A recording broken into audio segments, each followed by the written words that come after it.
The fluorescent lights of Chicago's West Side Medical Center hummed with their usual tired persistence, casting harsh shadows across the emergency room's scuffed linoleum floors. It was 11:47 p.m. on a Friday night in late October, and the air carried that particular tension that every ER nurse recognized, the calm before the inevitable storm. Emma Richardson pushed a strand of honey-brown hair behind her ear, her green eyes scanning the patient board with practiced efficiency. 26 years old, exhausted beyond measure, she'd been on her feet for nearly 10 hours of a 12-hour shift. The coffee she'd gulped down at 9 was long gone, replaced by the metallic taste of adrenaline and determination that had become her constant companion. "Emma, we need you in Bay 3, called out Marcus, one of the newer residents, his voice carrying that edge of controlled panic that meant something serious. She grabbed a fresh pair of gloves, her navy blue scrubs already showing the stains of the evening's chaos. A teenager with a skateboard injury, an elderly woman with chest pains, a construction worker with a nail through his hand. Just another Friday in a hospital that served one of Chicago's most challenging neighborhoods.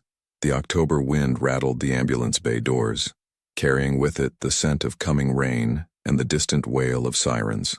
Emma had grown up not far from here, in a modest apartment in Pilsen where her mother still lived, battling the early stages of Parkinson's with the same stubborn determination that Emma had inherited. The $2,200 monthly rent on her studio apartment, combined with her mother's medical bills and her own crushing student loan debt, $87,000 and counting, meant that every shift mattered. Every hour of overtime was another small victory against the mountain of financial pressure that never seemed to shrink. "Richardson, your lead on the incoming," barked Dr. Patricia Chen, the attending physician whose reputation for brilliance was matched only by her intolerance for incompetence. "Multi-vehicle collision on the expressway. ETA 3 minutes. We've got one critical coming to us."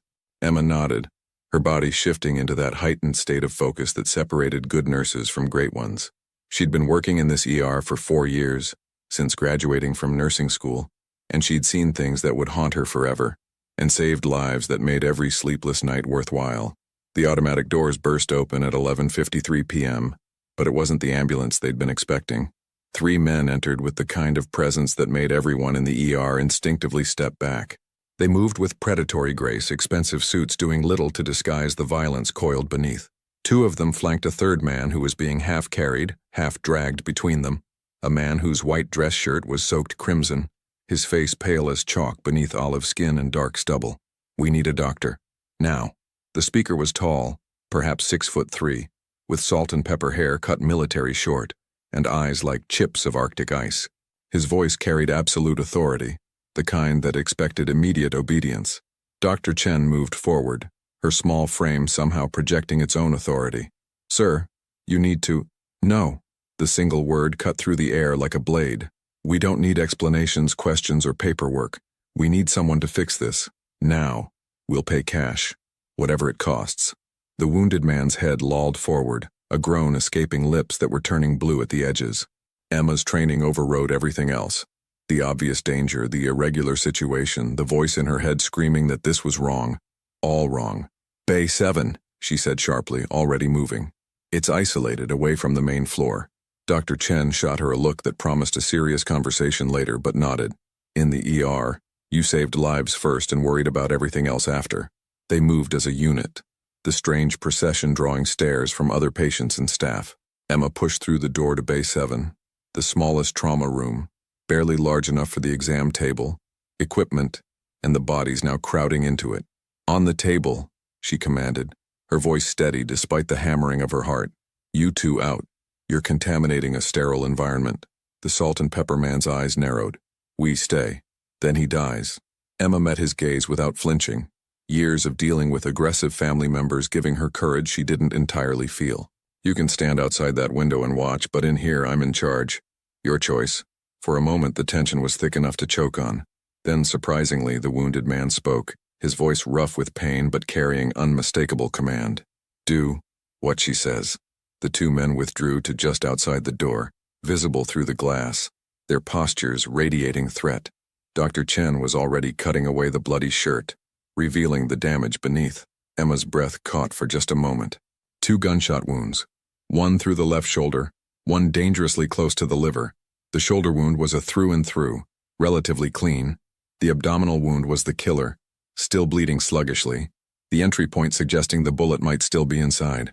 "Emma, vitals," Dr. Chen ordered. Emma's hands moved with practiced efficiency, placing the blood pressure cuff, pulse oximeter, hooking up the cardiac monitor. BP 90 over 60 and dropping, heart rate 1 on 10. Oxygen saturation 92%, he's going into shock. Start 2 large bore IVs, get 4 units of O negative up here and prep a surgical kit. We need to stabilize him enough for transport to OR. We can't take him to surgery, Emma said quietly. Those men won't allow it. Too many witnesses, too many records. Dr. Chen's jaw tightened. Then we do what we can here and pray it's enough. This is insane, Richardson. I know. Emma was already establishing IV access, her hands steady despite everything. But he'll die if we don't try. The man on the table was conscious, his eyes tracking their movements. Dark eyes, almost black, set in a face that would have been handsome if not contorted with pain. Mid-30s, Emma estimated, with the kind of presence that suggested he was used to being obeyed. Even bleeding out on an exam table, there was something commanding about him. "This is going to hurt," she told him, her voice softer now, the same tone she used with frightened children. "We're going to help you, but I need you to stay still and stay with me. Can you do that?" His eyes locked onto hers, and for a moment, the chaos of the ER faded. There was intelligence in that gaze and pain and something else. Surprise, maybe, at her directness. "What's your name?" he managed through gritted teeth. "Emma, and you really shouldn't be talking." "Dante," a ghost of a smile. Dante Moretti. The name meant nothing to Emma, but she saw Dr. Chen's shoulders tense microscopically. Later, Emma would wonder why she hadn't recognized it. Dante Moretti, whose name appeared in newspapers with careful euphemisms like alleged organized crime figure and business entrepreneur with questionable associations. "Nice to meet you, Dante. Now shut up and let me save your life." Dr. Chen had located the abdominal bullet with the portable ultrasound, lodged against the liver but miraculously having missed major vessels. "We need to remove it and repair the damage. Emma, local anesthetic, surgical kit, and pray we get lucky." What followed was the most intense 30 minutes of Emma's career. Working in an ER bay with equipment designed for stabilization, not surgery, they performed a procedure that should have been done in an operating room with a full surgical team. Dr. Chen's hands were rock steady as she worked, Emma anticipating every need, passing instruments, monitoring vitals, administering medications. The room was silent, except for the beep of monitors and the quiet exchange of medical terminology. Outside, the 2 men watched like statues, their presence a constant reminder of the danger surrounding this entire situation. Emma found herself talking to Dante as she worked, the way she always did with patients hovering on the edge of consciousness. "You're doing great, stay with me. Breathe slowly, that's it, you're going to be fine." Meaningless words maybe, but spoken with genuine care. His eyes never left her face when they were open.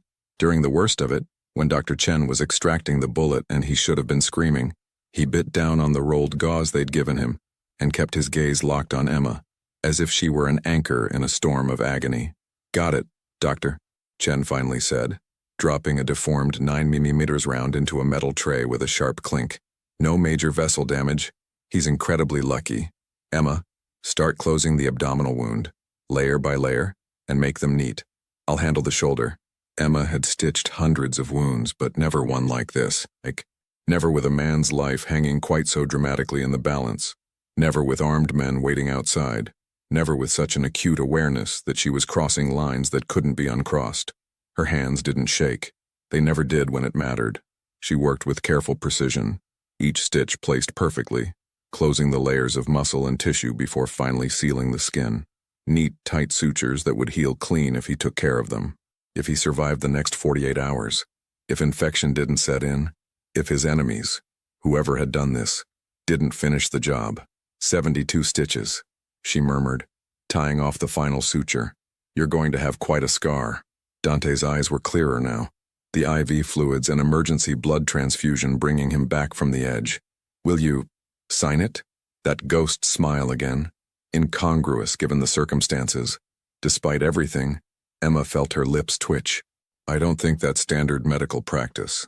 Dr. Chen finished bandaging the shoulder wound and stepped back, stripping off her bloody gloves. "He needs hospitalization, antibiotics, monitoring, Proper post-operative care. If he leaves here, I give him a 60% chance of survival, maybe less. The door opened and the salt and pepper man entered, his eyes taking in the scene with predatory assessment. Is he stable to move? Absolutely not, Dr. Chen said flatly. We have a facility, medical equipment, someone who can monitor him. His tone made it clear this wasn't a discussion. What does he need? Medications? Supplies? Write a list. We'll pay triple the normal cost. Dr. Chen's face went red. This is medical malpractice. I could lose my license. We should call. You'll call no one. The temperature in the room dropped 20 degrees. You've been well compensated for your discretion. He placed a manila envelope on the counter, thick with cash. Consider this a generous donation to the hospital. Anonymous, of course. Emma watched the envelope land with a sick feeling in her stomach. This was hush money. They were being paid to forget this ever happened, to become complicit in whatever criminal enterprise had led to Dante Moretti bleeding out on their exam table. I need to speak with my patient, Emma heard herself say. Alone. Everyone turned to look at her. Dr. Chen, incredulous, the salt and pepper man evaluating Dante. Dante looked curious. 2 minutes, the man said finally. Then we leave. When the room cleared, Emma moved closer to the exam table. Dante was watching her with those intense dark eyes. His color better now but still pale beneath his Mediterranean complexion. Listen to me carefully, she said, her voice low and urgent. You need real medical care. A hospital. Those wounds can get infected. You could develop complications, internal bleeding. I know the risks. His voice was stronger now. I've been shot before. The casual way he said it made her stomach turn. This isn't a game. You could die. I could die a lot of ways, Emma Richardson. He'd seen her name badge. But not here. Not tonight. Because of you. I did my job. No. He reached out, his hand catching hers before she could step back. His grip was weak but deliberate. You did more than that. You treated me like a person, not a monster, not a paycheck, a person. Emma should have pulled away, should have maintained professional distance, but something in his eyes held her, a vulnerability that seemed impossible in a man who radiated such danger. Take the antibiotics, she said finally. Change the dressings twice a day. Watch for signs of infection, fever, increased redness, pus. If you start feeling worse, if your abdomen becomes rigid or painful, you need emergency care. Will I see you again? The question caught her off guard. I don't think that's a good idea. Probably not. His thumb brushed across her knuckles, the gesture surprisingly gentle. But I'm going to anyway. Before she could respond, the door opened. The 2 men entered with a wheelchair, efficiently transferring Dante into it. Someone had produced a clean shirt, designer label visible even to Emma's untrained eye. They were moving with practiced precision, clearly having done this before. Dr. Chen re-entered, her face carved from stone. The prescriptions and care instructions are there. If he dies, it's on you, not us. Understood. The salt and pepper man handed her another envelope. For your trouble, doctor, and yours, Nurse Richardson. Emma started to refuse, but Dr. Chen shot her a warning look. They took the envelopes, Emma's feeling obscenely thick in her hands. As they wheeled Dante toward the door, he looked back at her one final time. Their eyes met, and Emma felt something shift in her chest. Recognition, maybe, or premonition. The sense that this moment would define everything that came after. Then they were gone, disappearing into the October night like ghosts, leaving only blood-stained linens and the memory of dark eyes that had seen through her in a way no one else ever had. Emma stood frozen, the envelope heavy in her hands, the weight of what she'd just done settling over her like a shroud. Dr. Chen began cleaning up, her movements sharp with suppressed anger. You know what we just did, Richardson? Saved a life. We just became accessories. Dr. Chen stripped off her gloves viciously. That was Dante Moretti. Do you know who that is? Emma shook her head. His family controls half the illegal activity on the South Side. Drugs, gambling, extortion. If it's profitable and criminal, the Morettis have their hands in it. We just saved the life of a very dangerous man. The words should have frightened Emma more than they did. Instead, all she could think about was the way Dante had looked at her. Not like a nurse, not like a tool, but like she mattered. We're required to report gunshot wounds, Dr. Chen continued. But if we do, those men will know. And people who cross the Morettis tend to have short, unpleasant futures. So we don't report it, and we become part of their world. Dr. Chen finally met Emma's eyes. Welcome to the gray area, Richardson. It doesn't wash off. Emma looked down at the envelope in her hands. Later, alone in the staff bathroom, she would count it. $10,000 in $100 bills. Enough to pay her mother's medical bills for 3 months. Enough to make a dent in her student loans. Enough to make her complicit. She tucked the envelope into her locker, her hands trembling now that the adrenaline was fading. When she looked at her reflection in the small mirror, she barely recognized the woman staring back, someone who had just crossed a line she hadn't even known was there. The rest of her shift passed in a blur. Emma moved through her duties on autopilot, treating patients, dispensing medications, filling out charts. But her mind was elsewhere, replaying every moment in Bay 7. At 6:47 a.m., as dawn broke over Chicago's skyline and her shift finally ended, Emma walked out into the cold October morning. The first drops of rain were beginning to fall, and the air smelled of wet concrete and approaching winter. She should have felt relief that it was over. Instead, she couldn't shake the feeling that something had begun, something that would change everything. Somewhere across the city, Dante Moretti was recovering, surrounded by his soldiers and his secrets. And for reasons Emma couldn't explain, she found herself hoping he would survive, that he would keep his impossible promise, that she would see those dark, knowing eyes again. The rain began to fall in earnest as Emma walked toward the bus stop, mixing with tears she hadn't realized she was crying. Tears for what she'd done, for what it meant, for the innocence she'd somehow lost in the space of 30 minutes. Behind her, the emergency room lights blazed against the gray dawn. Ahead, her future waited, uncertain, dangerous, and forever altered. She had stitched Dante Moretti's wounds and, without meaning to, stitched herself into a story that had only just begun. The safe house was located in Oak Park, a quiet suburb west of Chicago, where tree-lined streets and Victorian homes created an illusion of normalcy. The 3-story brownstone looked like any other on the block, well-maintained, unremarkable, forgettable, which was exactly the point. Dante Moretti opened his eyes to unfamiliar ceiling moldings and the sharp, persistent ache that radiated from his shoulder and abdomen. Pale morning light filtered through heavy curtains, and for a disorienting moment, he couldn't remember where he was or how he'd gotten there. Then memory crashed back. The ambush outside the warehouse, bullets tearing through flesh, the desperate drive to the hospital, and her, Emma Richardson. Her face materialized in his mind with crystalline clarity. Those intelligent green eyes, the set of her jaw as she'd ordered his men out of the trauma room, the gentle steadiness of her hands as she'd worked to save his life, the way she'd spoken to him, not with fear or false bravado, but with genuine human compassion. In 37 years of life, most of it spent in a world where loyalty was bought and trust was a liability, Dante had met countless people.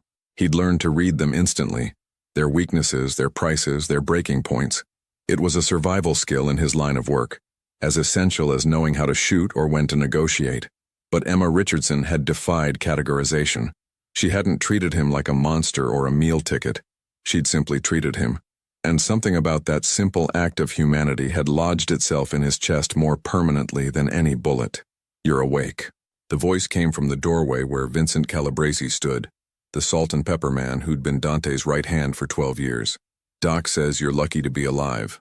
Another inch to the right, that liver shot would have killed you in minutes." Dante shifted carefully, testing the limits of his injuries. Everything hurt, but it was manageable pain, the kind that reminded you that you'd survived. "How long was I out?" 18 hours. It's Saturday afternoon." Vincent moved into the room, his face carved from its usual granite expression. "We've got Dr. Rashid downstairs. He's been monitoring you, changing your IV. Says whoever stitched you up did exceptional work." "The nurse." Dante's voice was rough. "Emma." Vincent's eyes narrowed slightly. "The nurse did her job and got paid well for it. That's the end of the story." "No." Dante pushed himself up, ignoring the protest from his wounds. "Find out everything about her. Where she lives, where she grew up, family, finances, everything." "Boss, that's not everything, Vincent." Dante's tone carried the weight of absolute authority, the voice that had built an empire from the ruins of his father's smaller operation. "I want to know who she is." Vincent hesitated, then nodded curtly. In their world, orders were followed. Questions were minimal. "I'll have a full report by tonight." After Vincent left, Dante lay back against the pillows, his mind circling obsessively around those 30 minutes in the emergency room. He'd been shot 3 times before. Occupational hazard in his line of work. But he'd never felt this before. This gnawing need to understand someone, to see them again. It was dangerous. Weakness was dangerous. And Emma Richardson was a weakness he couldn't afford. But knowing that didn't make it stop. Across the city, Emma Richardson was discovering that normalcy was impossible to reclaim. She'd barely slept after her shift, collapsing into her studio apartment at 7:30 Saturday morning, only to lie awake staring at the water-stained ceiling. Every time she closed her eyes, she saw Dante Moretti's face, pale with blood loss, tight with pain, but somehow still commanding, still present. The $10,000 sat in her underwear drawer, wrapped in the manila envelope. Blood money, hush money, money that could solve so many problems but came with a price she was only beginning to understand. By Saturday afternoon, exhaustion finally dragged her under into fitful sleep, plagued by dreams of dark eyes and darker secrets. She woke at 6 p.m. to 17 missed calls, 12 from her mother, 5 from unknown numbers. Her heart hammering, Emma called her mother back immediately. "Emma, finally!" Rose Richardson's voice carried relief and agitation in equal measure. "I've been trying to reach you all day. Are you okay?" "I'm fine, Mom, just sleeping after a long shift. What's wrong?" "Nothing's wrong. That's the strange part." Her mother's tone shifted to confusion. "I went to pick up my prescriptions today and the pharmacist said they'd already been paid for. All of them. Through the end of the year." Emma's blood went cold. "What? I thought maybe you'd done it, but it was cash, Emma. Nearly $2,000 in cash. Who would do something like that?" Emma's mind raced. "I don't know, Mom. Maybe there was a charity program And Mrs. Chen from downstairs said she saw a very nice car parked outside our building this morning. Black. Expensive. Said a man in a suit was watching the entrance for over an hour." The cold feeling spread through Emma's entire body. "Did she get a description?" "Tall, gray hair. Looked like he could be in the movies." Rose paused. "Emma, what's going on? You sound frightened." "I'm not." The lie tasted bitter. "It's probably nothing. Listen, I'll come by tomorrow, okay? We can talk then." After hanging up, Emma sat on the edge of her bed, her hands shaking. They'd found her mother, found where she lived, what medications she needed. They'd paid for them, a gesture that could be interpreted as kindness or as a message. "We know where you are. We know what matters to you. We can reach you anytime we want." Emma's phone buzzed with a text from an unknown number. "Dr. Chen wants to see you. Monday morning before your shift. Her office, come alone." The weekend crawled by with agonizing slowness. Emma tried to maintain her routine. Grocery shopping, laundry, a visit to her mother where she lied convincingly about the mysterious benefactor. But she felt watched everywhere she went. The black sedan parked across from her building. The man in the coffee shop who seemed too interested in his newspaper. The sense of eyes tracking her every movement. Sunday night, she barely slept. Every sound in her building became a threat, every shadow a potential danger. She'd saved a man's life, and somehow that simple act had pulled her into a world she didn't understand. Monday morning arrived gray and cold, late October asserting itself with wind that cut through Emma's jacket as she hurried into Westside Medical Center at 6 a.m. Dr. Su Chen's office was on the administrative floor, a small space cluttered with medical journals and coffee cups that had seen better days. Dr. Chen looked like she hadn't slept much either. "Close the door, Richardson." Emma complied, her stomach nodding. "I've been practicing medicine for 23 years. Dr. Chen began without preamble. "I've worked in this ER for 15 of those years. I've seen gunshot victims, stabbing victims, people beaten within an inch of their lives. I've treated gang members, drug dealers, people who've done terrible things, and I've never, not once, compromised my ethics. Dr. Chen, until Friday night." The older woman's eyes were hard. "I've spent the entire weekend researching Dante Moretti. Do you know what I found? 17 suspected murders, though nothing proven. Connections to drug trafficking, illegal gambling, loan sharking, extortion. His family organization is responsible for God knows how much misery in this city. And we saved his life." Emma found her voice. "We're doctors, we save lives, that's what we do. We're also mandatory reporters. Gunshot wounds have to be reported to the police. It's not optional, Richardson. It's the law. So report it now." Dr. Chen's laugh was bitter. "And get us both killed? I'm not naive. Those men knew exactly what they were doing by coming to us. They chose a hospital in a neighborhood where people know not to ask questions. They chose an ER that's understaffed and overworked. And they chose the end of a Friday night shift when everyone's exhausted and not thinking clearly. What do you want from me? I want you to understand what you've done. What we've both done. Dr. Chen leaned forward. I got a delivery Saturday morning. $20,000 in cash, left in a box outside my apartment. My apartment, Richardson. They know where I live. They know where you live. We're compromised. The weight of it settled over Emma like a physical thing. So what do? We keep our mouths shut. We do our jobs. We pretend Friday night never happened. Dr. Chen's voice dropped. And we pray that's the end of it. But Emma could see in the older woman's eyes that neither of them believed that. Her shift that day was routine.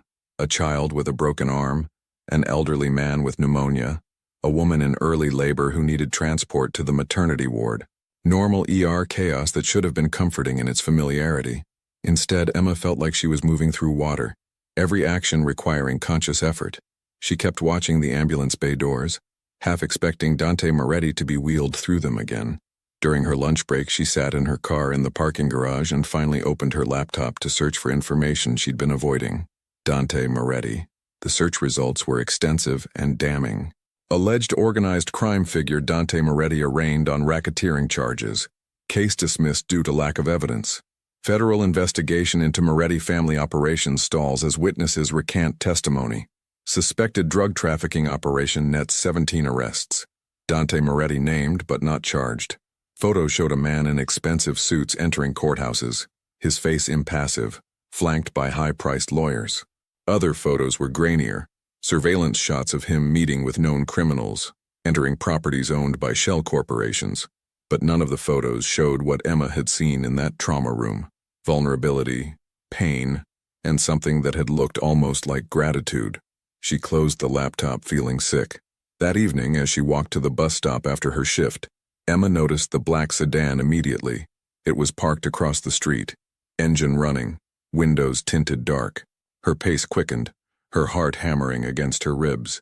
The car didn't move, but she felt its presence like a weight between her shoulder blades all the way to her apartment.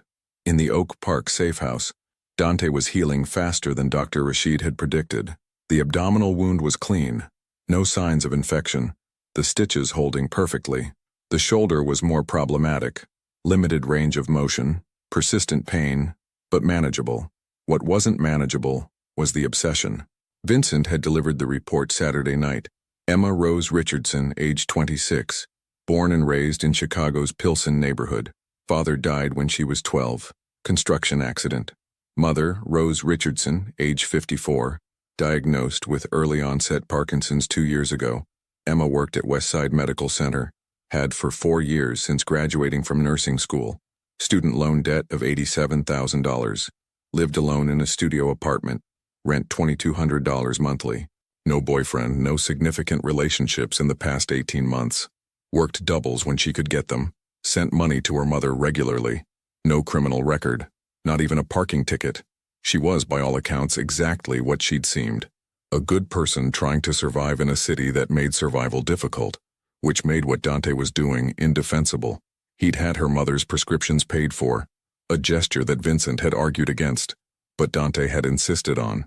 He'd assigned rotating surveillance on both Emma and her mother. He'd even had someone plant a small GPS tracker on Emma's phone when she'd left it unattended in the ER break room. "This is dangerous, boss," Vincent said Tuesday evening, as they reviewed security footage. "You're getting emotionally invested in a civilian, in a witness. She's not a witness. She never saw who shot me. She never asked questions. She treated you. She knows you exist. In our world, that's enough." Vincent's expression was grave. "Some of the other families are already asking questions about what happened Thursday night, about how you survived. If they learn about the nurse, they won't. You can't guarantee that." Vincent stood, his frustration evident. "I've known you since you were 25, Dante. I watched you build this operation from almost nothing after your father died. I've never seen you make decisions based on emotion. Don't start now."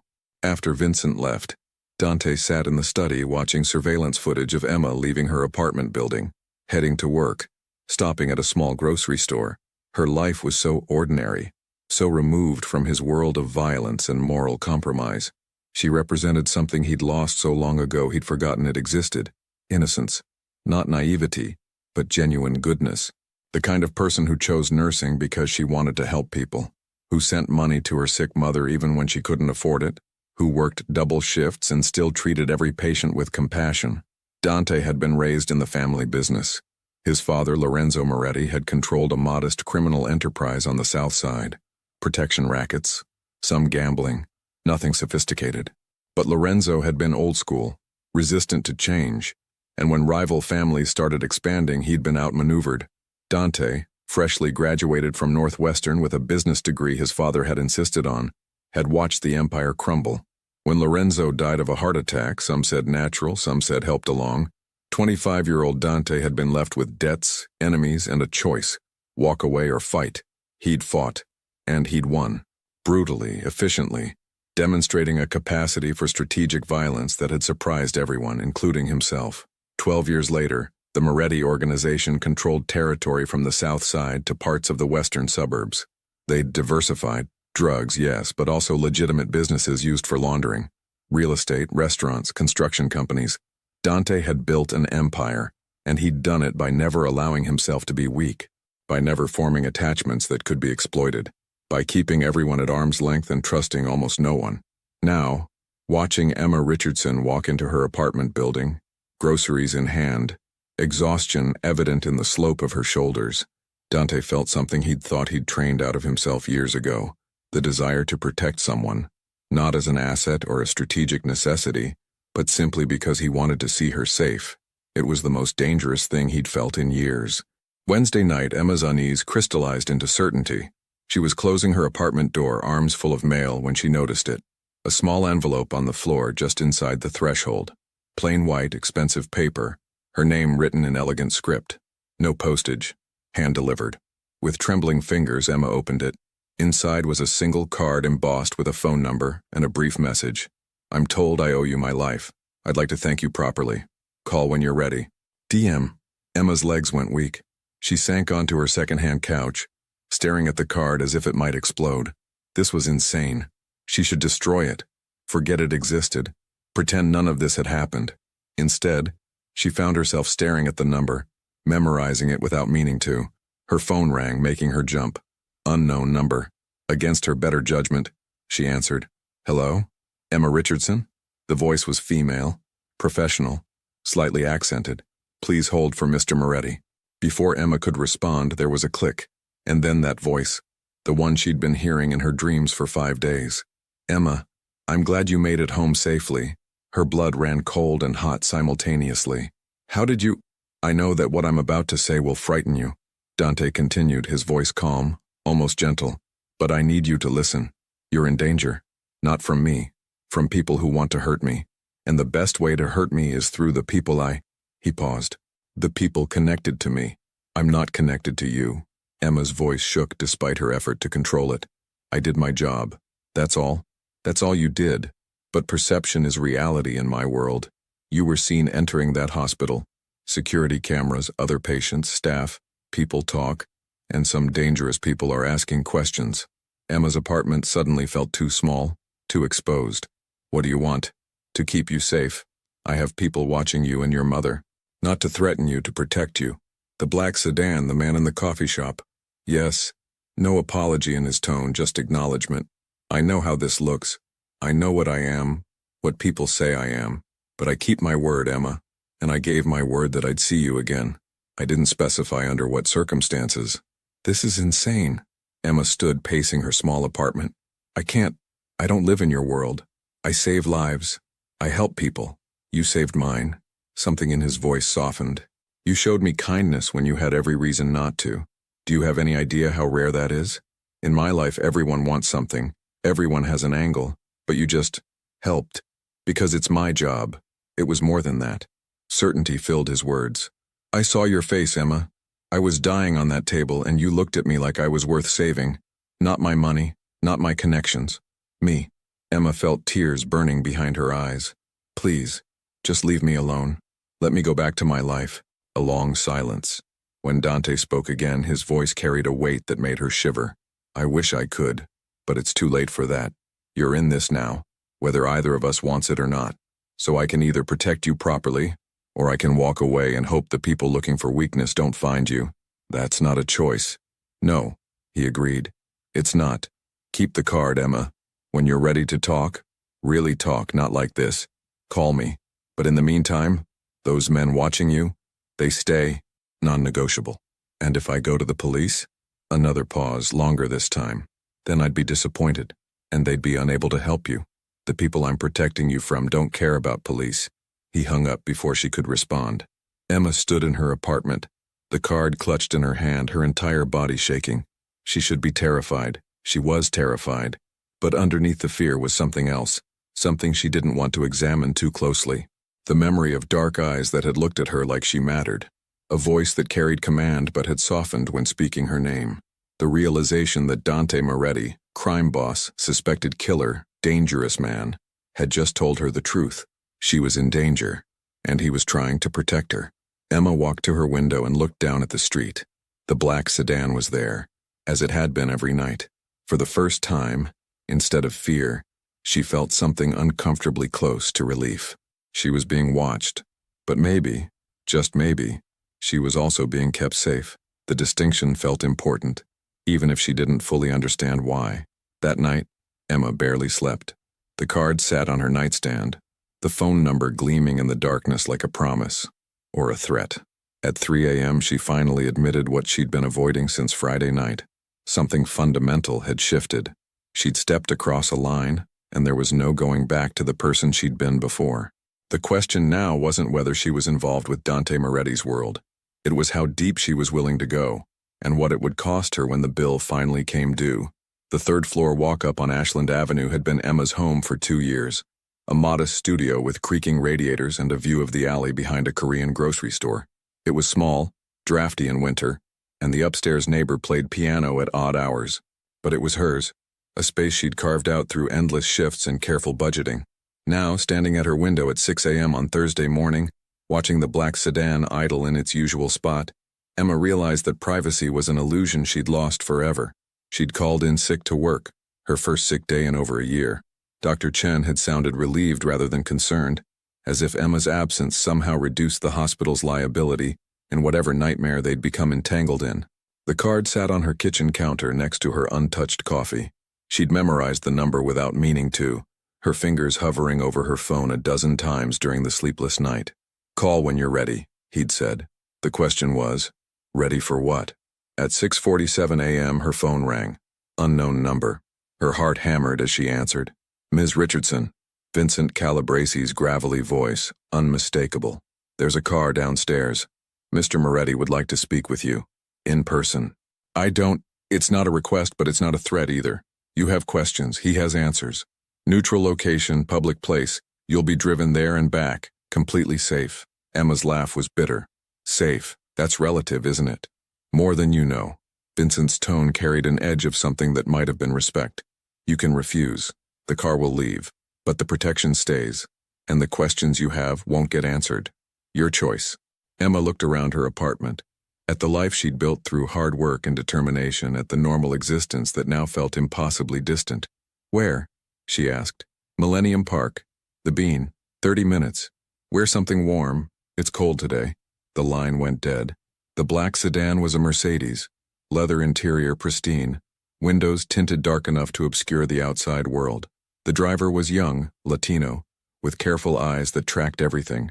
He didn't speak, didn't introduce himself, simply held the door open and waited. Emma climbed in, her hands shaking despite her attempt at composure. The drive took 17 minutes through early morning Chicago traffic. Emma watched the city pass, neighborhoods she knew intimately, streets she'd walked countless times. Everything looked different through tinted windows, as if she'd crossed into a parallel version of her life. Millennium Park was relatively empty at this hour, a few joggers and early morning tourists. The driver pulled up to the Randolph Street entrance, came around to open her door. "Through the park, east side of the Bean. He's waiting." Emma walked through the plaza, her breath forming clouds in the October air.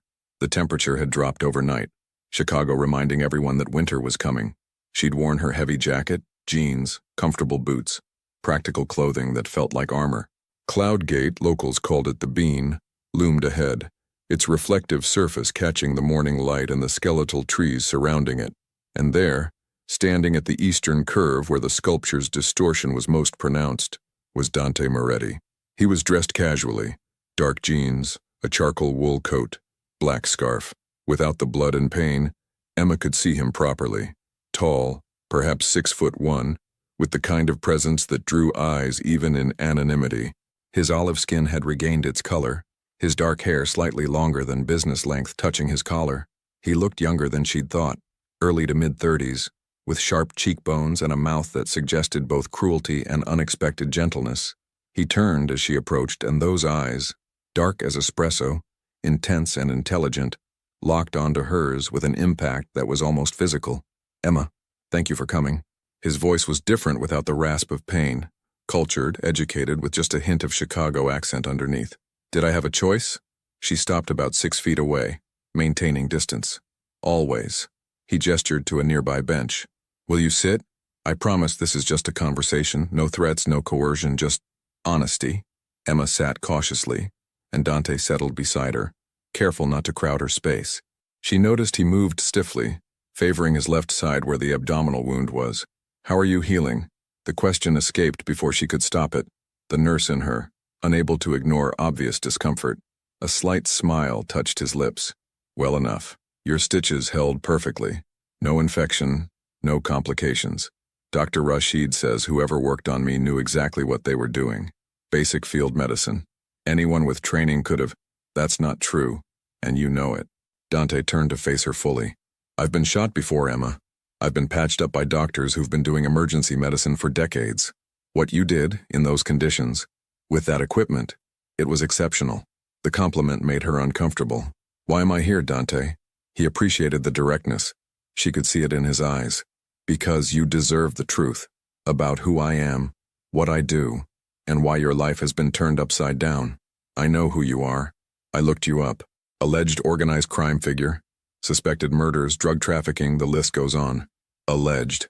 Suspected." His voice carried a trace of dark humor. "Notice how nothing sticks? That's not luck, Emma. That's power.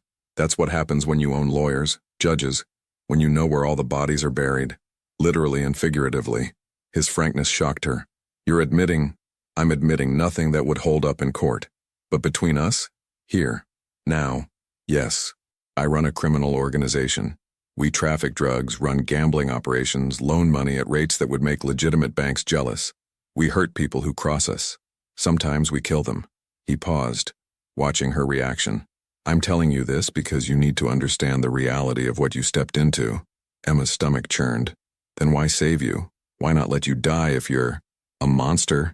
Dante supplied. "Because that's not who you are. You're someone who sees a person in pain and helps regardless of who they are. It's admirable. It's also dangerous. Because of your enemies.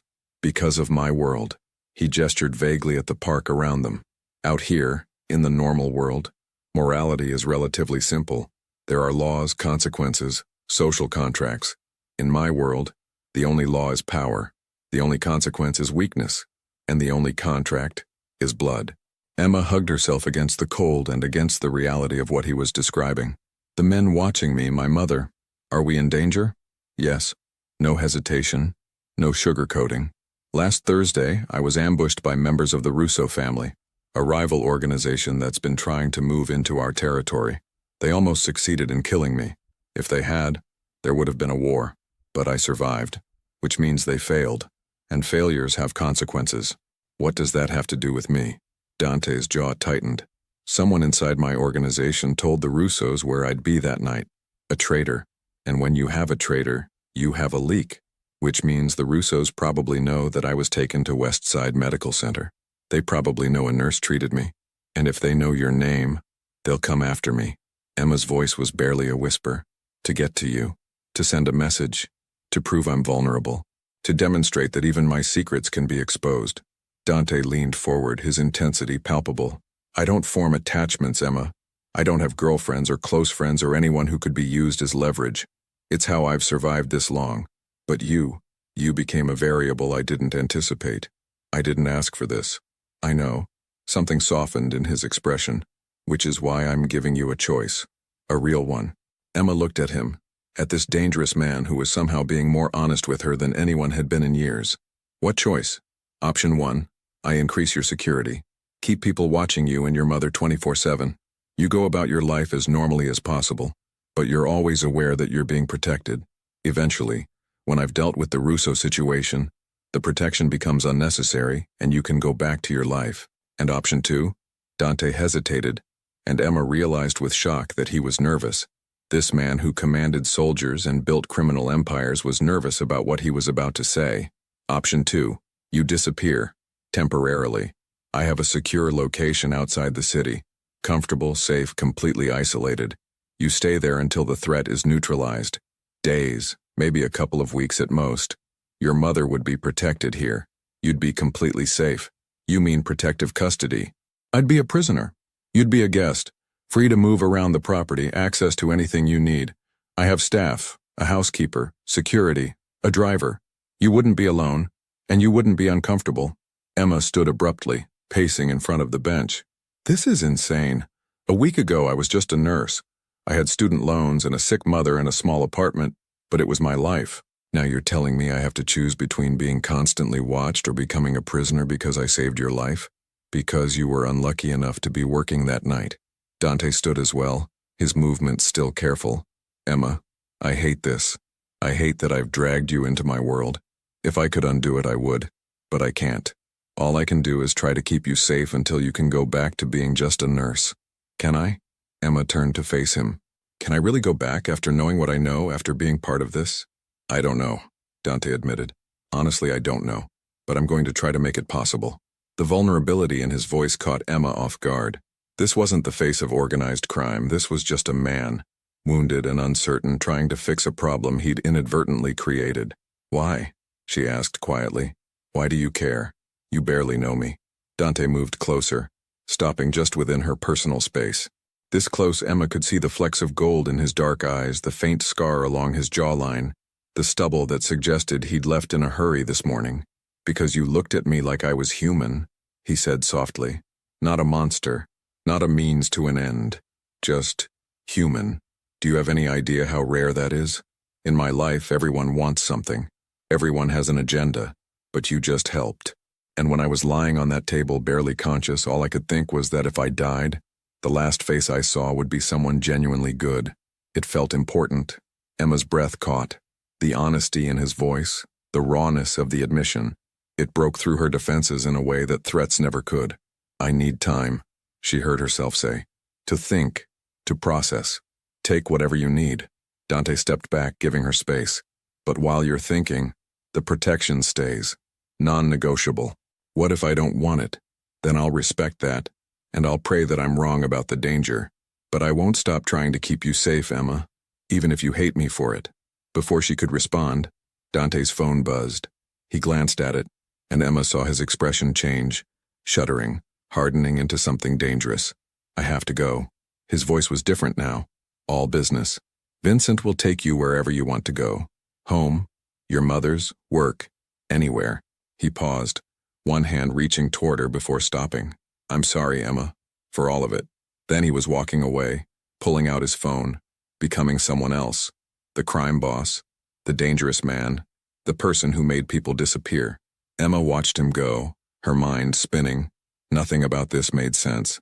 She should hate him, should be terrified, should want nothing more than to run as far as possible from Dante Moretti and his world of violence. Instead, all she could think about was the look in his eyes when he'd said she made him feel human. Vincent drove her home in silence, but before she got out, he spoke. For what it's worth, I've known Dante for 12 years. I've never seen him like this. Protective of someone outside the organization, it's unprecedented. Is that supposed to make me feel better? Emma asked. It's supposed to help you understand that whatever he's feeling, it's real. And in our world, real feelings are dangerous. They get people killed. Vincent's ice blue eyes met hers in the rearview mirror. Think about that when you're making your choice. Emma spent Thursday in a daze, her apartment feeling simultaneously too small and too empty. She tried to do normal things, laundry, reading, watching television, but nothing held her attention. Her phone rang repeatedly, her mother checking in, a nursing colleague asking if she was okay, Dr. Chen calling to discuss protocol. Emma ignored them all.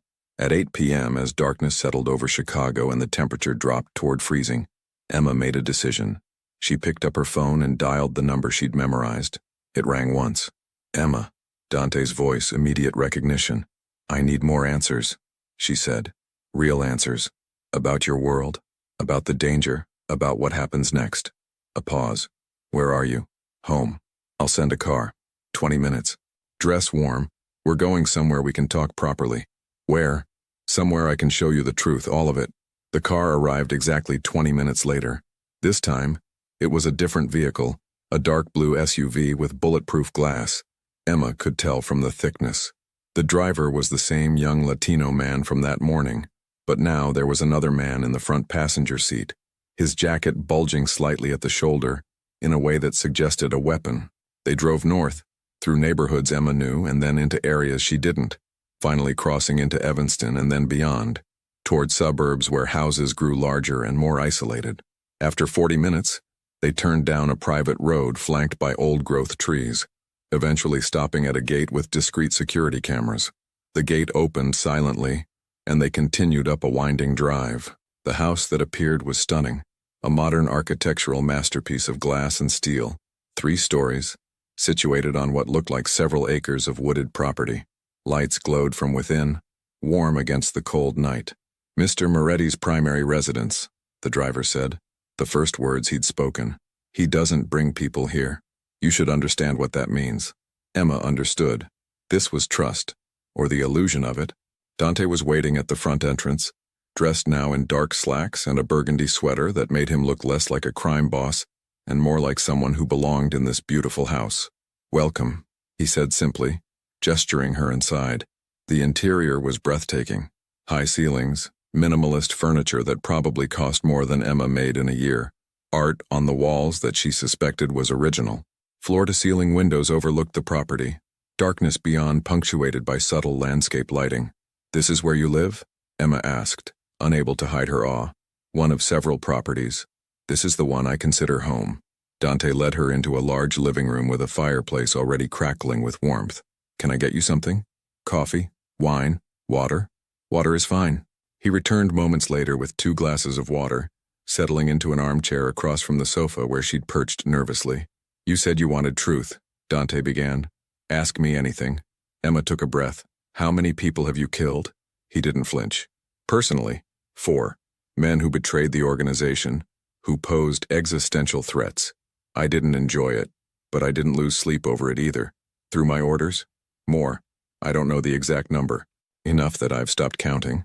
The casual admission should have terrified her. Instead, Emma found herself appreciating the honesty. The drugs you traffic, do you use them? Never. I've seen what they do to people. It's hypocritical, I know, profiting from something I consider poison. I tell myself we're providing a service people want that if we didn't do it, someone worse would. The truth is it's profitable, and I'm good at it. Do you have family? Besides your organization? Something flickered in Dante's expression. Pain, quickly suppressed. My father died 12 years ago. My mother left when I was 8, went back to Italy. I have no siblings, no wife, no children. The organization is my family. That's lonely. It's safe. Dante leaned forward. Emma, every attachment is a weapon someone can use against you. My father learned that the hard way. He loved my mother, and when she left, it broke him, made him weak, made him vulnerable. I swore I'd never make that mistake. Until now, Emma said quietly. Dante's eyes locked on hers. Until now. The admission hung between them, weighted with implications neither wanted to examine. Show me, Emma said suddenly. You said you'd show me the truth. Show me your world. What you actually do. Dante studied her for a long moment. Are you sure? Once you see it, you can't unsee it. I'm sure. He stood, offering his hand. Then come with me. They went down a hallway, through a door that required a biometric scan into an elevator Emma hadn't noticed, down one level into what looked like a command center. The room was large, windowless, lined with monitors showing various security feeds. 3 people worked at computers, 2 men, 1 woman, all professional, all armed. They looked up when Dante entered, nodding respectfully. This is the nerve center, Dante explained. From here we monitor all our operations. Legitimate businesses, underground operations, security for key personnel. He gestured to one bank of monitors. These are our restaurants, 4 in the city, 2 in suburbs. Completely legitimate, actually profitable. They also serve as meeting places and fronts for laundering. Another set of screens. These are our gambling operations. 3 sports books, 2 poker rooms, 1 casino operating in the back of a private club. All illegal, all extremely profitable. More screens. Distribution networks for narcotics. We don't manufacture, that's too risky. We import and distribute marijuana, cocaine, prescription opioids. We've stayed away from fentanyl. Too dangerous, too unpredictable. Emma felt sick, but she forced herself to keep looking. This was the reality. This was what she'd become entangled with. And this, Dante said, pulling up a different feed, is the Russo family's primary warehouse. They think we don't know about it. They're wrong. The screen showed an industrial building clearly under surveillance. Several men moved in and out, loading trucks. Next week, Dante said quietly, we're going to hit that warehouse, take their product, their money, send a message that the ambush on me was unacceptable. People will die, Emma whispered. Probably. Dante turned to her. I could lie, tell you we'll try to avoid casualties. But the truth is, in my world, violence is currency. You either spend it or have it spent on you. The Russos tried to kill me. If I don't respond, I look weak, and weakness invites more attacks. Emma backed away, her breath coming short. This is evil. You know that, right? What you do, it destroys lives. Yes, no defensiveness, no justification. It does. And I do it anyway because the alternative is being destroyed myself. I didn't choose this life, Emma. I inherited it, and I'm very good at it. You could walk away. Dante's laugh was bitter. You don't walk away from this world. You leave in handcuffs or a coffin. Those are the only exits. Emma moved toward the elevator, needing out, needing air. Dante followed, his expression unreadable. Back upstairs, Emma stood at the windows, staring out at the manicured grounds that concealed so much darkness. Why did you show me that? She asked. Why be so honest? Because you deserve to make an informed choice. Dante moved to stand beside her, maintaining distance. About whether to let me protect you. About whether you want any part of my world. You needed to see who I really am, what I really do. And if I walk away, if I tell you I want nothing to do with you, then Vincent will drive you home, and you'll have security you'll never see. I'll handle the Russo situation, eliminate the threat, and eventually, you can go back to your life. I'll stay away. You'll never hear from me again. It should have been what she wanted. Safety, distance, a return to normalcy. Instead, Emma heard herself ask, and if I don't walk away? Dante turned to her slowly, surprise and something darker flickering in his eyes. Then you need to understand what that means. It means choosing to enter my world, knowing full well what exists here. It means accepting protection that comes with strings. It means people will see you as connected to me, which makes you a target. It means you can never fully go back to who you were before. But I wouldn't be a prisoner. No. You'd be... He paused, searching for words. You'd be under my protection, part of my life, however peripherally. And I'd do everything in my power to keep you safe while trying not to destroy who you are. Emma looked at him, really looked at him, past the danger, past the violence, past the criminal empire. She saw a man who'd been shaped by brutality into something hard and unyielding, but who still somehow had enough humanity left to care about a stranger's well-being. I need to think, she said finally. Really think. Not pressured, not rushed. I need time. Take whatever you need. Dante pulled out his phone. Vincent will take you home. The protection continues regardless of what you decide. And Emma, he waited until she looked at him. Thank you. For what? For not running screaming. For listening. For trying to understand. A hint of smile. Most people would have run by now. Maybe I'm not most people. No. Dante agreed softly. You're definitely not. The drive home was silent. Emma's mind replaying everything she'd seen and heard. The command center. The casual discussion of violence. The stunning honesty of a man who dealt in lies and deception for a living. Back in her apartment, Emma stood at the window watching the black sedan take up its familiar position. Protection or surveillance, did the distinction even matter anymore? Her phone buzzed with a text from an unknown number. She opened it to find a single message. Whatever you decide, I meant what I said. You made me feel human. That's worth protecting, even if you choose to walk away. D. Emma read the message 3 times, then set her phone down and walked to her bedroom. She pulled out the $10,000 from her drawer, the money she'd been paid for saving his life. Blood money. Hush money. Money that represented a choice she'd made without fully understanding the implications. She could give it back, could insist on a clean break, could try to reclaim the innocence she'd lost, or she could accept that the line had already been crossed, that she'd already made her choice the moment she'd stitched Dante Moretti's wounds and looked into his eyes and seen something worth saving. Emma didn't sleep that night. Instead, she sat at her window watching the sedan, watching the city, thinking about choices and consequences and the strange twist of fate that had brought a dying crime boss into her life.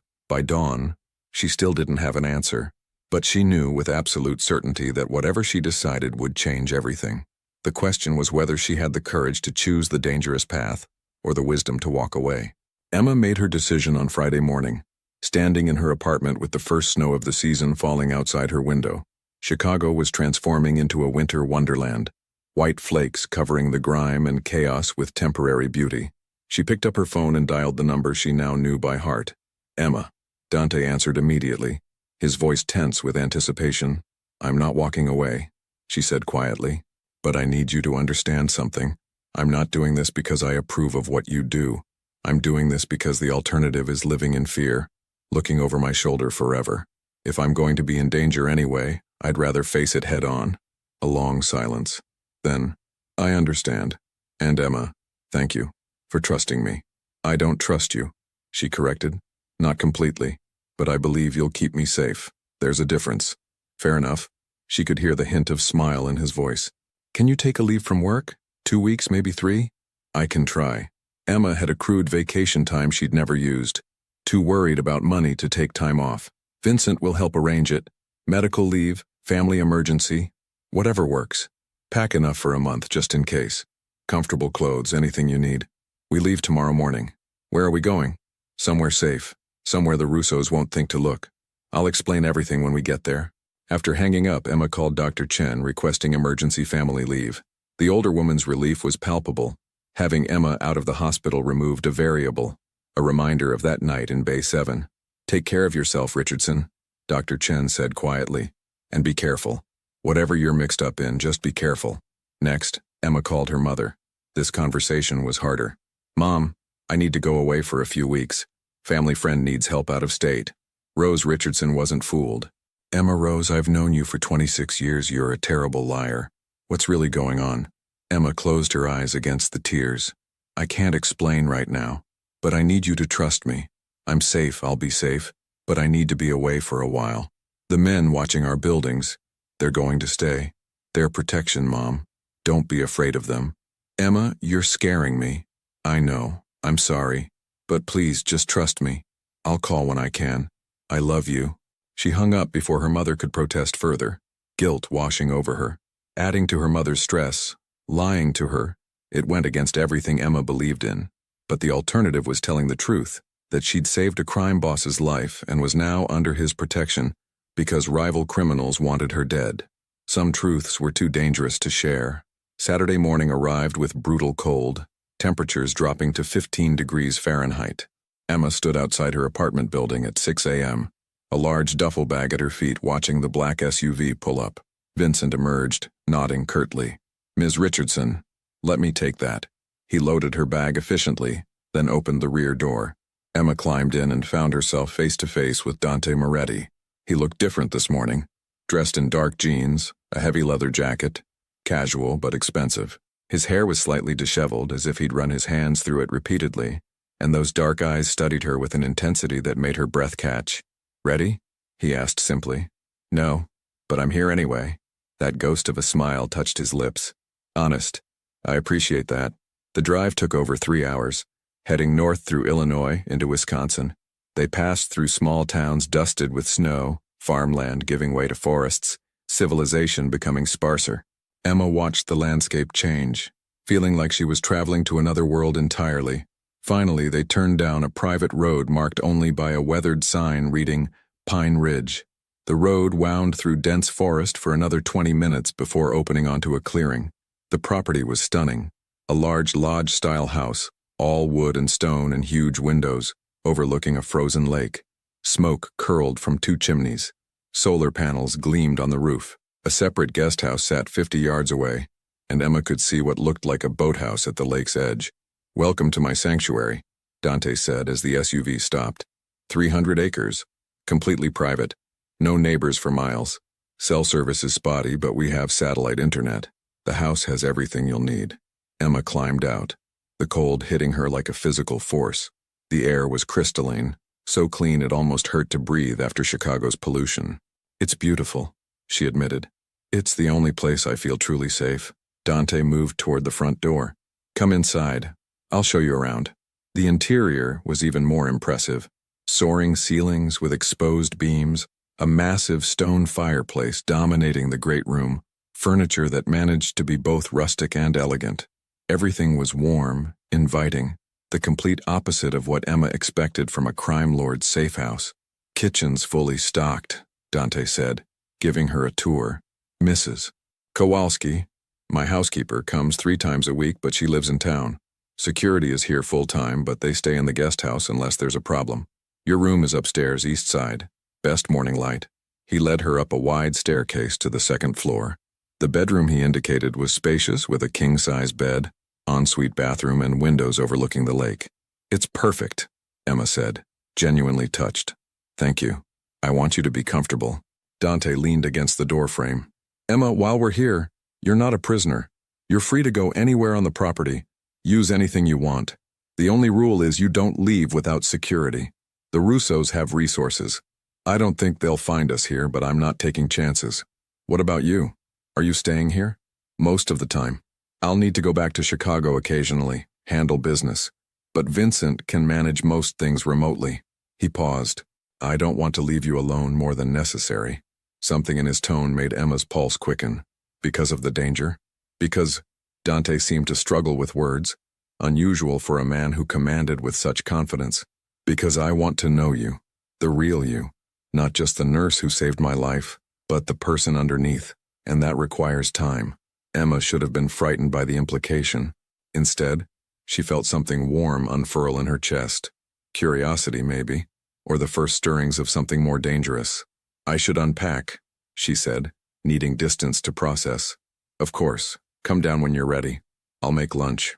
After he left, Emma sat on the edge of the bed, her mind spinning. She was in the middle of nowhere with a man who casually discussed murder. She should be terrified. Instead, she felt curious, and maybe, just maybe, a little bit excited. The first week passed in a strange, suspended reality. Emma fell into a rhythm. Mornings spent reading by the fireplace, afternoons walking the property with security trailing discreetly behind, evenings having dinner with Dante and discovering layers to him she never expected. He cooked, actually cooked, not just heated frozen meals. Italian food, learned from his grandmother before she died. He moved around the kitchen with easy confidence, telling stories about growing up on the South Side, his father's restaurant that had been a front for less legal activities. I wanted to be a chef, he admitted one evening over homemade pasta. Before everything changed, I thought I'd go to culinary school, maybe open my own place, something legitimate. What happened? My father died, and I inherited an empire on the verge of collapse. I was 25, fresh out of business school, and suddenly responsible for 50 men and their families. Men who would have been killed or imprisoned if I didn't step up. Dante's expression darkened. So I stepped up, and I discovered I was good at it. Really good. Better than my father ever was. Do you regret it? Every day. The honesty in his voice was painful. And not at all. It's complicated. Emma found herself telling him things she'd never shared with anyone. About her father's death, the guilt of not being able to save him. About watching her mother's diagnosis, feeling helpless as the disease slowly stole her strength. About the crushing weight of debt and responsibility that made every day a struggle. You're strong, Dante said quietly. Stronger than most people I know. To carry all that and still have compassion for strangers, that's rare. Or stupid, Emma countered. No, never stupid. His eyes held hers. Compassion isn't weakness, Emma. It's the hardest strength there is. They played chess in the evenings, Emma discovering that Dante was a brilliant strategist who still managed to let her win occasionally. They watched old movies, argued about books, found common ground in unexpected places, and slowly, almost imperceptibly, the distance between them began to shrink. On the 8th day, everything changed. Emma woke to raised voices downstairs. She threw on clothes and hurried down to find Dante, Vincent, and two security men clustered around a laptop. "What's wrong?" she asked. Dante looked up, his face carved from stone. "The Russos hit one of our distribution centers last night. Killed 3 of our men, left a message." He turned the laptop toward her. Security footage showed carnage, bodies, blood, and spray painted on the wall. "Where's your nurse?" Emma's legs went weak. "They know about me. They know someone treated me. They don't know who yet." Vincent's voice was grim. "But they're looking. They've been asking questions at hospitals, putting out feelers. It's only a matter of time," Dante said quietly. "Once they identify you, they'll go after your mother to draw you out." Emma's heart stopped. "My mother is already being moved to a secure location." Dante stood, moving toward her. "I sent a team 2 hours ago. She's safe, Emma. I promise you, she's safe. You should have told me. I'm telling you now, and I'm telling you that we need to accelerate our timeline. I was planning to wait, to gather more intelligence. But I can't wait anymore. Not with your name potentially out there." "Accelerate what?" Dante exchanged glances with Vincent. "The hit on the Russo warehouse. We move tonight. Take out their operation. Send a message that attacking us has consequences. And hopefully, in the chaos, they forget about looking for a nurse." "You're going to start a war," Emma whispered. "The war already started when they tried to kill me." Dante's voice was steel. "I'm just going to finish it." Emma watched him transform before her eyes. The man who'd cooked her dinner and told her stories becoming someone harder, colder. The crime boss she'd seen glimpses of now fully present. "I'm leaving in an hour," Dante said. "Vincent stays with you, plus 4 security. You'll be safe here. I'll be back by morning. And if you're not?" Their eyes met and Emma saw the truth. He might not come back. This operation was dangerous and even the best plans could fail. Then Vincent gets you and your mother somewhere completely new. New identities, new lives. You'll be safe, Emma, no matter what. Before she could stop herself, Emma crossed the room and grabbed his hand. "Don't die, please. I didn't save your life just to watch you throw it away." Dante's fingers tightened on hers. "I'll come back, I promise."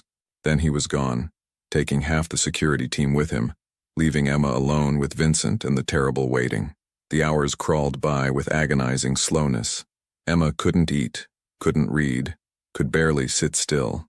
She paced the great room while Vincent monitored communications, his expression unreadable. "He'll be fine," Vincent said finally, around midnight. "I've been with Dante for 12 years. He survived worse than this." "Have you?" Emma asked. "Cared about someone in this life?" Vincent's jaw tightened. "Once. Long time ago. It didn't end well." "What happened?" "She couldn't handle what I did. What I was. She tried, but eventually the darkness was too much. She left, and I let her go. Better that than watch her slowly die inside." Emma absorbed this. "Is that what you think will happen? With me and Dante? I think you're already in deeper than you realize. And I think when he gets back, if he gets back, you'll have to decide how deep you're willing to go."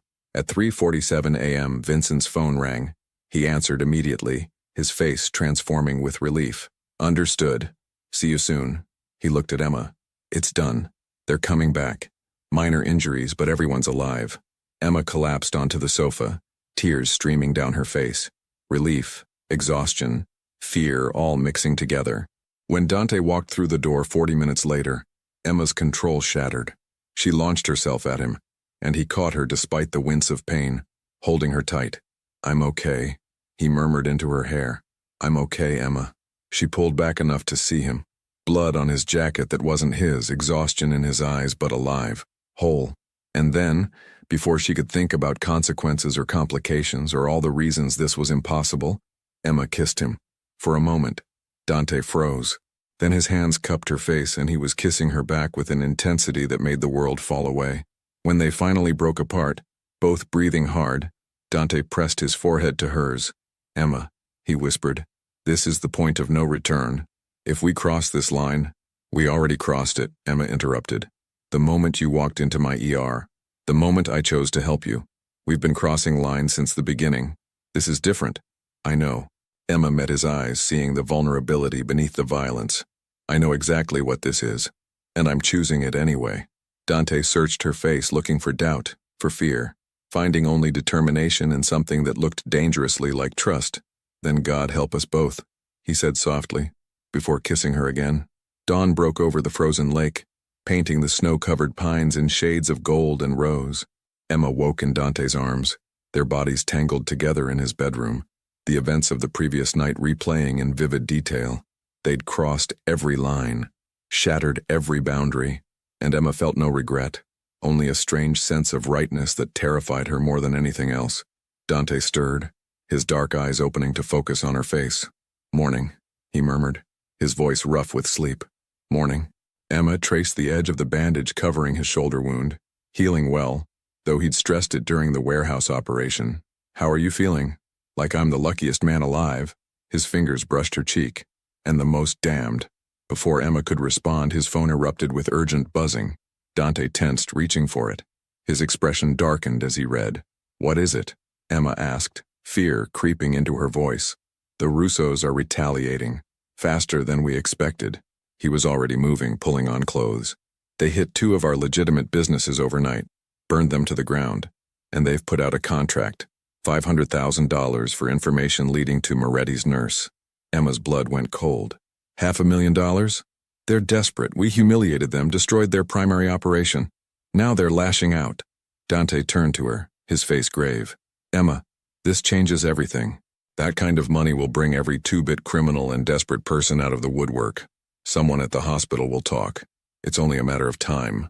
My mother is still secure, but we need to move faster. End this before they find you." He sat beside her, taking her hands. "I'm calling a meeting. All the families. Today." Emma's eyes widened. "What kind of meeting?" "A sit-down, neutral territory, representatives from every major organization in Chicago. We're going to force the Russos to the table, negotiate a peace, or demonstrate that continued war will cost everyone too much. And if they refuse?" Dante's expression turned deadly. "Then we eliminate them. Completely. No half measures, no mercy. Their entire leadership structure removed." The casual way he discussed mass murder should have horrified Emma. Instead, she understood the brutal calculus. This war would continue escalating until someone won decisively. And every day it continued was another day she and her mother were in danger. "I want to come with you," she said suddenly. "Absolutely not. Dante, listen to me. I'm the reason for this meeting. My existence is what's driving the Russos crazy. If I'm there, if they see I'm under your protection, it changes the dynamic. It makes you a target in a room full of criminals. I'm already a target." Emma stood, pacing. "But this way, I'm not a ghost, not a rumor. I'm real. And maybe, just maybe, seeing that I'm a person, not a weakness to exploit, will help end this." Dante studied her for a long moment. "You don't understand what these meetings are like. The violence simmering under every word. The way men like us think, operate. It's dangerous, Emma. Everything about this is dangerous. But I'm tired of hiding, tired of being protected like a helpless victim. I saved your life, Dante. I deserve to be part of ending the threat that saving you created." Vincent appeared in the doorway, his expression dark. "Boss, we need to move. The meeting's set for 2 p.m. Salvatore's restaurant, neutral ground. All families confirmed." Dante's jaw tightened. "Vincent, talk to her. Explain why she can't come." Vincent looked between them, then surprisingly said, "Actually, she might be right." Dante's head snapped toward him. "What?" "The Russos think she's a weakness, a secret you're desperate to hide. If you walk in with her openly, it flips the narrative, shows them you're not afraid, that she's not a liability to exploit. It's a power move." Vincent paused. "It's also incredibly risky, but it might work." "Absolutely not." Dante stood, his voice final. "I won't put her in that room." "Then put me somewhere they can see me," Emma countered. "Adjacent room, behind glass, somewhere visible but protected. They need to know I exist, that I'm not afraid, that you're not afraid." The 2 men exchanged glances. Finally, Dante exhaled sharply. "Modified version. You come to Chicago, you stay in a secure location near the meeting. If necessary, if the moment calls for it, you can be seen. But you're not walking into that restaurant, Emma. That's non-negotiable." It wasn't what she wanted, but Emma recognized a compromise when she heard one. "Okay." The drive back to Chicago was tense. Dante made calls continuously, coordinating with his organization, ensuring every angle was covered. Emma sat quietly, processing the reality of what was about to happen. They arrived at a downtown high-rise, a luxury building that looked like any other. But the penthouse apartment Dante led her to was a fortress, Reinforced walls, bulletproof windows, security systems that looked military grade. "You stay here," Dante said, his voice tight with stress. "Vincent and 2 men remain with you. I'll have an earpiece. You'll be able to hear everything that happens at the meeting. If I need you, Vincent will bring you, but Emma," he gripped her shoulders. "If something goes wrong, if this turns violent, you run. Don't wait. Don't try to help. Vincent gets you out, gets you to your mother, and you both disappear, understand? Nothing's going to go wrong." Emma touched his face, feeling the tension in his jaw. "You're going to end this, one way or another." He kissed her deeply, desperately. "I need you to know, whatever happens today, these last 2 weeks have been the best of my life. You made me remember what it felt like to be human. I'll never forget that." "Dante, you're scaring me." "Good. Be scared. It might keep you alive." He pulled back, his expression hardening into the crime boss she'd first met. "I'll see you in a few hours." Then he was gone, taking most of the security team with him. Vincent set up the communication system, and Emma found herself listening to Dante's arrival at Salvatore's, an old Italian restaurant in Little Italy that apparently served as neutral ground for Chicago's criminal underworld. She heard greetings, tense exchanges, the scrape of chairs, then a voice she didn't recognize, older, gravelly with cigarettes and age. "Moretti, you've got some balls calling this meeting after what you did to our warehouse." "Russo." Dante's voice was ice. "You tried to kill me, I survived. You murdered 3 of my men, I responded proportionally. Now we're here to end this before it escalates further." "End it? You humiliated us. You failed to kill me. That's on you, not me." A pause. "But I'm willing to let it end here. No more retaliation, no more escalation. We go back to our territories. Maintain the peace that served everyone well for years." Another voice, younger, filled with rage. "After you destroyed 10 million worth of our product, after you killed my uncle. Your uncle tried to kill me, Marco." Dante's voice hardened. "He failed. In our world, failure has consequences. You know this." "And the nurse?" The older Russo voice again. "The one you're so desperate to protect?" Silence. Emma held her breath. "There is no nurse," Dante said flatly. "There's a doctor who patched me up and was paid well for discretion. That's all." "Your intelligence is bad, Salvatore. You're chasing ghosts. $500,000 says otherwise. $500,000 wasted. But if you want to keep throwing money at rumors, be my guest. Meanwhile, we can end this war, or we can keep destroying each other's operations until the feds decide we're all too visible and come down on everyone." A new voice. Calm, authoritative. "Moretti has a point. This war benefits no one. The Russos made their play. It failed. Honor has been satisfied on both sides. Time to return to business." Emma recognized the voice from Vincent's briefing. Carlo De Luca, head of the most powerful family in Chicago. His word carried weight. "The De Lucas want peace," Salvatore Russo growled. "Easy for you to say. You lost nothing." "We all lose if this continues," De Luca replied. "The Moretti organization has demonstrated its strength. The Russos have demonstrated their willingness to fight. Now both sides demonstrate wisdom. End this today." Tense silence stretched. Emma could hear her own heartbeat thundering in her ears. "Fine." Marco Russo's voice, tight with suppressed rage. "But the contract stands until we're satisfied this nurse doesn't exist. You produce her. Prove she's nobody important, the contract gets pulled." "No," Dante said flatly. "Then we have a problem." Emma made her decision in that moment. Before Vincent could stop her, she stood. "Take me there. Now." "Ms. Richardson, that's not—" "Now, Vincent, or I walk there myself." Vincent's eyes narrowed, calculating. Then, surprisingly, he nodded. "Stay behind me. Do exactly what I say. If anything happens, you run. Clear?" "Clear." Salvatore's restaurant was unassuming from the outside. Red brick, small windows, a door that had seen better decades. But inside was elegant, old-world Italian with white tablecloths and oil paintings of the Tuscan countryside. 8 men sat around a large table in the private back room. Emma recognized Dante immediately, his back straight, his expression carved from granite. The tension in the room was palpable, violence simmering just beneath the surface of civility. Vincent opened the door and every head turned. Hands moved toward weapons before freezing as Emma stepped into view. She walked forward calmly, channeling every ounce of courage she possessed. Dante's expression transformed. Shock, fear, fury all flashing across his face. "Gentlemen," Emma said, her voice steady, I'm the nurse you're looking for. Emma Richardson. I work at Westside Medical Center. I treated Mr. Moretti's gunshot wounds on October 18th. I've been paid for my discretion and I've maintained it. I'm not a threat to anyone in this room. Salvatore Russo leaned forward, his eyes predatory. You're the nurse, the one he's been protecting. I'm a nurse who did her job. Nothing more. Emma met his gaze without flinching. Mr. Moretti has ensured my safety because your people made threats. But I'm not his girlfriend, not his confidant, not his weakness. I'm a civilian who saved a life and wants to return to her normal existence.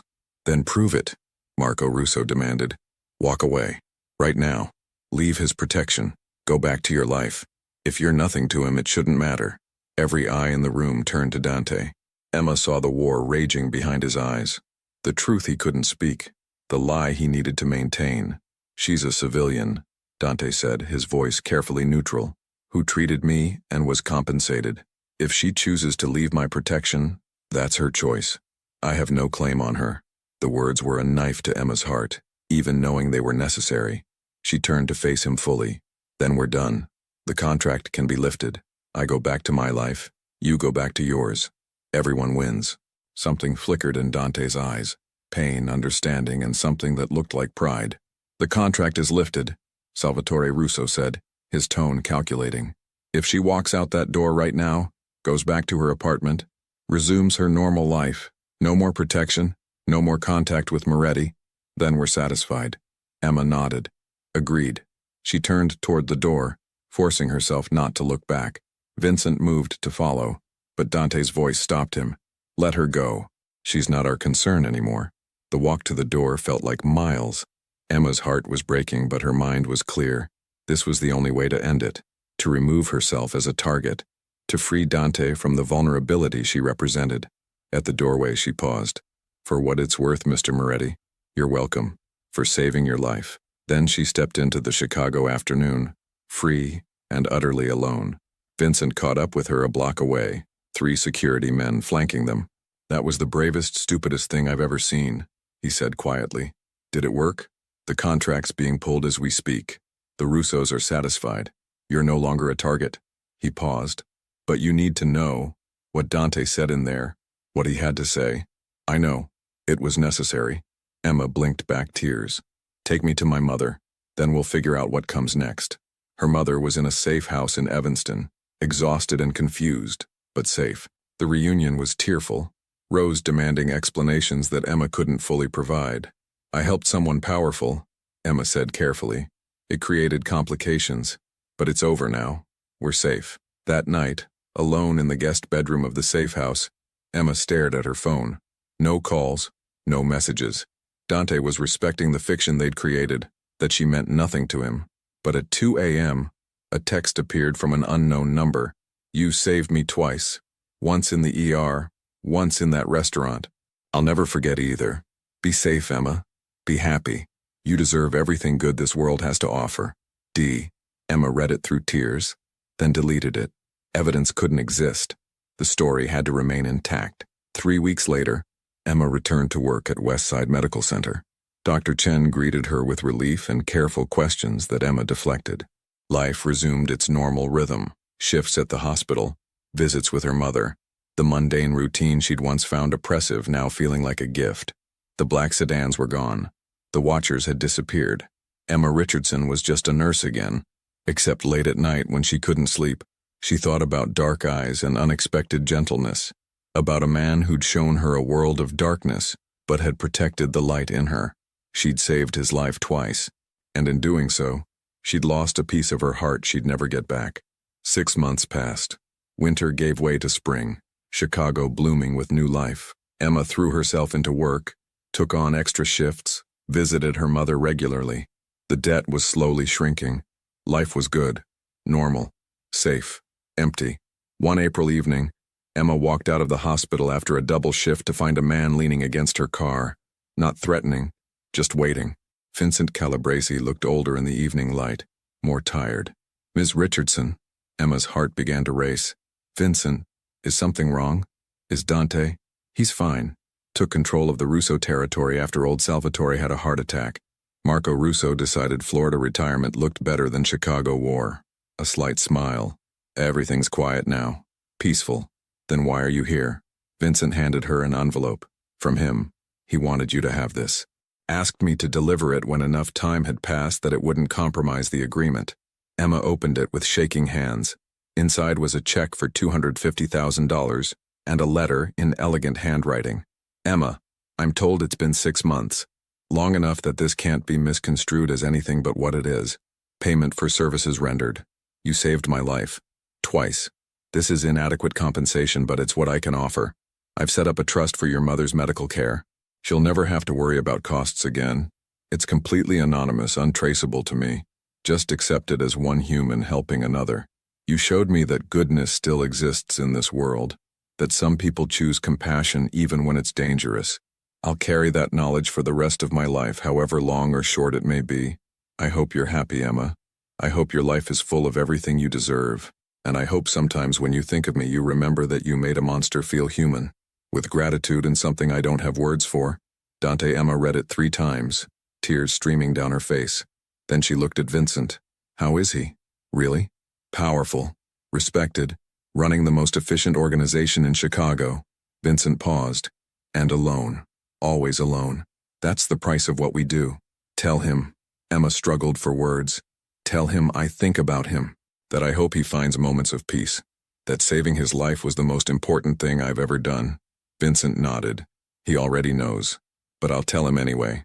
As he walked away, Emma looked at the check. Enough to wipe out her debt, to start over, to build the life she'd always wanted. Money that came from darkness but could fund light. She made her decision. She'd take it, use it, build something good from the ashes of those impossible weeks. But she'd never forget the man who'd given her a glimpse of his humanity, even as he lived in a world that demanded he hide it. Emma drove home through spring rain, the check on her passenger seat, Dante's letter pressed against her heart. She'd crossed into his world and somehow found her way back. But part of her, the part that had kissed him in the darkness, that had seen vulnerability beneath violence, remained behind, forever changed. She'd saved a life, and in the process, she'd lived more intensely than she ever had before. That, Emma decided, was worth the price of everything that came after. Epilogue 2 years later.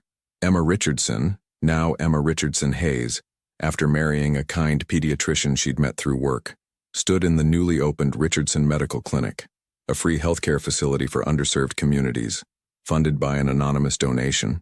Her mother's Parkinson's was managed well with the best care money could buy. Emma's debt was gone.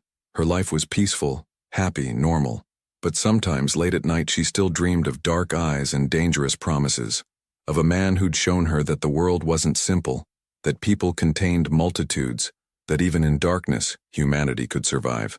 She heard he'd gone legitimate, or as legitimate as men like him ever went. Rumors suggested the Moretti organization now focused primarily on legal enterprises, using their power to maintain peace rather than wage war. She hoped it was true, hoped he'd found some measure of redemption.